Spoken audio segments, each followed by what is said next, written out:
Hoje nosso passeio é na cidade de Barreiros, em Pernambuco. Venha conhecer junto com a gente um pouco deste lugar numa pegada bem legal. E se ainda não é inscrito no canal, se inscreva, ative o sininho e deixe seu joinha neste vídeo.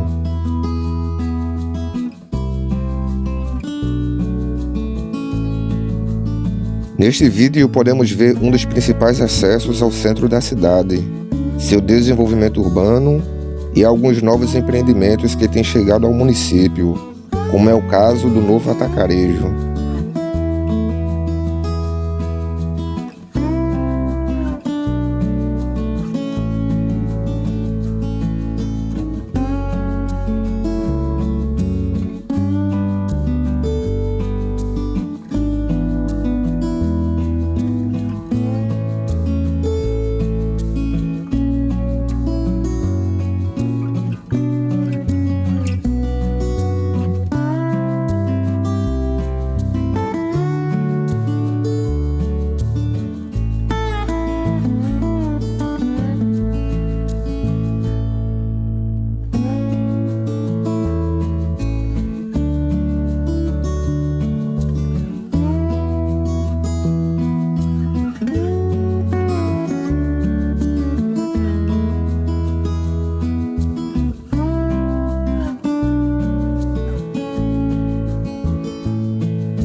Barreiros tem se destacado muito nas últimas décadas por seu forte centro comercial e por seu foco no desenvolvimento turístico nas regiões rurais e principalmente em sua praia do Porto Nassau.